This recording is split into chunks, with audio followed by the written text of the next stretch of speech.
Thank you for the warm welcome. You know, they say, Mr. President, the only thing tougher to follow a president than the State of the Union speech is to follow a president after he gives the White House correspondent dinner speech. And now I know why. Because you did an excellent job. Didn't President do an excellent job? That's why whoever follows him, you never hear from them again. So many careers have ended, just like those who follow him after the State of the Union. So this year, they gave this entertainment part to somebody nobody has ever heard of, me. But that wasn't the only reason, folks. The real reason is this White House correspondents, these are all journalists, organizations. They can't afford an A-list comedians anymore. They can't afford A.B. Schumer, can't afford Jimmy Fallon, they can't afford Jimmy Kimmel. They have to outsource it to someone like me, Jay Oza. Now you know why even comedians are supporting Donald Trump. When I got the call that they wanted me to do the comedy portion of this, I was first of all shocked, like, wait a second, me? Why me? I'm not that funny. But they said, listen, we don't have a lot of budget, and you're the only one that is somewhat plausible. I was like, wait a second. I've never done a big event like this. I'm not good enough for this. And they said, no, don't worry. The bar is going to be so low for you that you'll clear it no effort. I said, well, what is that bar? I don't want to go there and make a fool. I got family, I got reputation to protect. Even though nobody knows me, but I do have some reputation to protect. They said, listen, the bar that you have to clear is the one that Bobby Jindal set when he followed the president after his first State of the Union. I said, I gotta have to watch that. And I did. And I said to myself, you know what? I think I can clear that bar. So here I am. Mr. President, it's always fun for me to come to Washington, D.C. As you know, I'm a Hindu. And for me, it's a religious experience because let's face it, there isn't a city anywhere in the world that has more sacred cows than Washington, D.C. For me, this is like a pilgrimage. So thank you. Thank you for inviting me. Okay. As I said, this journalism business has come under hard times, but there's one organization that pretty much supports this entire event, and that's Fox News. So, Mr. President, to keep them happy so that they have this event next year, all my jokes are going to be directed towards you. We gotta keep them happy, otherwise there will not be a White House Correspondents' Dinner. You can't depend on MSNBC or CNN to pick up the tab anymore. We saw a very good video, Mr. President, of your accomplishment. As you know, this is your last year. It's sad, and it's a good time to see what you have done, and you have done a lot that you should be proud of. You saved the economy. You passed this landmark climate change deal, healthcare bill, the Iran deal, Cuban deal. I mean, I could go on, but I think the main reason that you decided to become the president is not those things. Those things, while I'm at it, I'll pass on all that stuff. You wanted to improve your golf game. And let's face it, there is no other job where you can play so much golf and not get divorced. Mr. President, with more than 10,000 hours of golf that you have played, if you cannot beat Tiger Woods now, you will go down as a failed president. That's right. That's how I'm going to judge your presidency.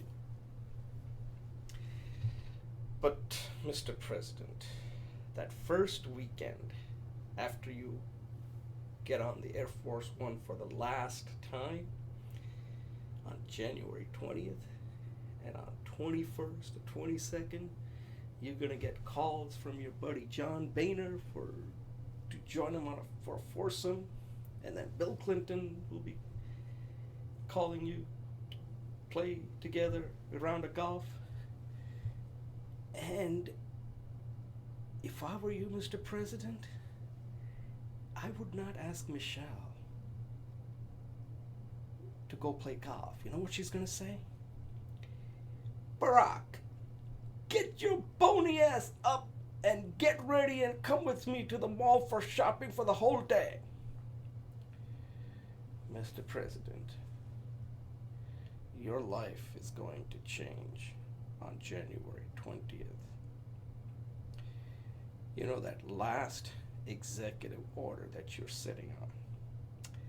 If I were you, it has an expiration date. I would use it to somehow find a way to extend your term. Otherwise, you're going to be one miserable ex-president. You'll be like me watching golf on TV at night on Golf Channel. But I don't know whether you're going to do that, but it's available. But there are a lot of people out there who want your job, Mr. President. You got this hot race going on both the Democratic side and the Republican side. The Democratic side, Hillary Clinton looks strong, and Bernie Sanders has a very simple message to the college kids that he talks to. And it's simple. He says, listen, vote for me and get me nominated so that Hillary can teach a course on how to make $225,000 for one speech.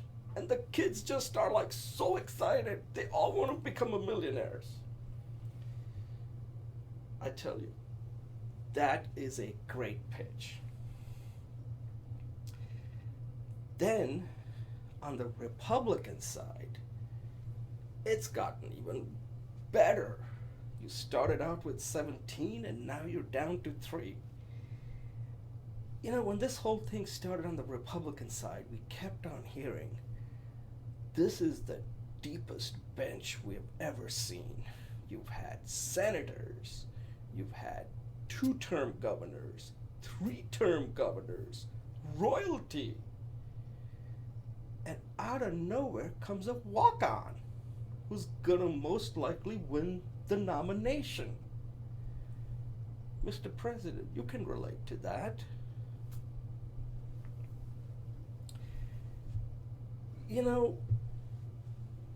The primary that's gotten me really excited is not the Democratic primary and the Republican primary. It's the butt-kissing Donald Trump primary that MSNBC, CNN, and Fox News are engaged in. Who is going to win this primary? That's the question that I have. Mr. President, if I were a betting man, my bet would be on MSNBC because they have a proven track record.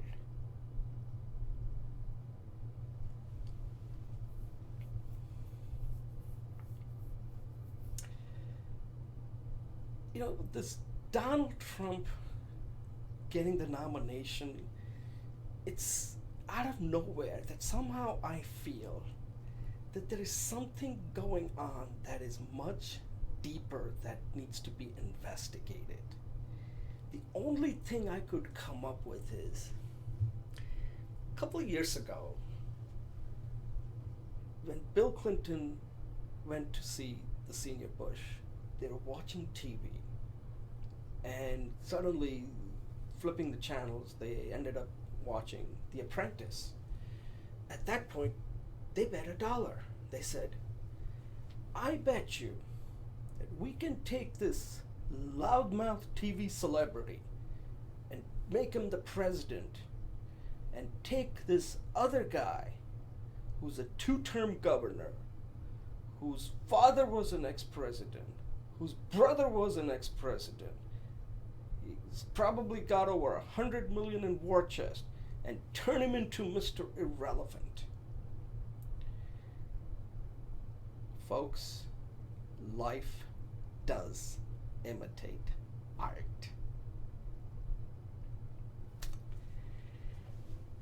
You know, the time has come now where we need a brave journalist to expose a fraud. And I have that journalist in mind. And his name is Wolf Blitzer from CNN.